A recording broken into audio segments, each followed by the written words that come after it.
Tihar jail को हम लोगों ने केंद्र बनाया था अपराध मुक्ति वैचारिक क्रांति अभियान। भगवत गीता को आधार बनाकर हम लोगों ने माना कि चाहे वो किसी भी क्षेत्र का बड़ा अपराधी हो, आतंकवादी हो, दुराचारी हो, उसके पीछे एक मनोरोग होता है और उस मनोरोग के कारण ही वो व्यक्ति अपराध की तरफ जाता है और अपने परिवार का, समाज का और देश का जो भविष्य है उसको कलंकित करता है, असुरक्षित करता है, अशांत करता है। इसी प्रकार से जो ये सड़क सुरक्षा का जो मुद्दा आया, उसमें हम लोगों ने जो ड्राइविंग है या जो मॉनिटरिंग है या जो एनफोर्समेंट है या मैनेजमेंट की सारी टीम होती है, वो भी एक व्यक्ति एक कर्म के माध्यम से करता है और कर्म होता है प्रकृति के माध्यम से।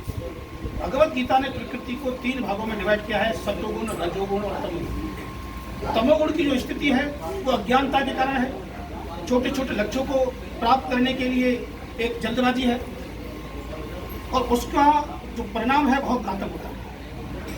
तो मन की इस दशा को रोकने का जो काम है वो भगवत गीता से बेहतर कोई नहीं कर सकता और उसके 2 साधन भगवान कृष्ण ने बताए गए, आत्मज्ञान और कर्म विज्ञान। इसके माध्यम से हम लोक सेवा का बेहतर काम कर सकते हैं, बेहतर श्रेष्ठ लीडरशिप दे सकते हैं, मैनेजमेंट दे सकते हैं। इसका मैं 2 उदाहरण और देता हूँ गीता से कैसे करेंगे। जो भारतीय लोक प्रशासन है उसका जो लोगो है आप देखोगे, उसमें नीचे दूसरे अध्याय का 50वें श्लोक का 1/4 है योग कर्मसु कौशलम।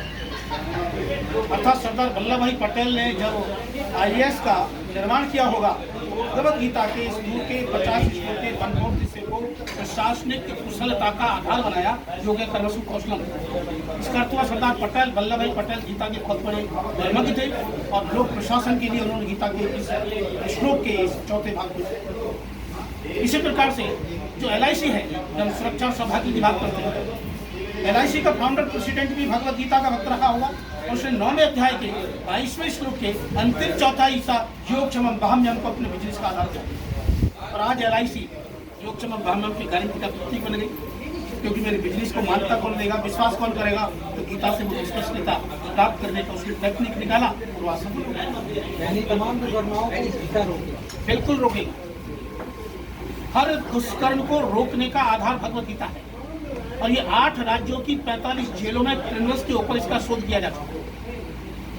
हजारों क्रिमिनल्स के अंदर उसमें परिवर्तन आया। लेकिन क्या क्रिमिनल या ऐसे लोग गीता का पाठ पढ़ेंगे या गीता के को समझेंगे? मैं आपको ऐसे लोगों से अभी बात करा सकता हूँ, उनके नाम दे सकता हूँ, जो बड़े बड़े डकैत थे, मर्डरिस्ट थे, उसके बाद गीता से जुड़ने के बाद वो जेलों के अंदर गीता का प्रचार करके अपराध मुक्ति का अभियान चलाने लगे और जेल से बाहर आने के बाद भी वो गीता के माध्यम से लोक चेतना विकास और अपराध मुक्ति अभियान चला रहे। इससे बड़े उदाहरण क्या है?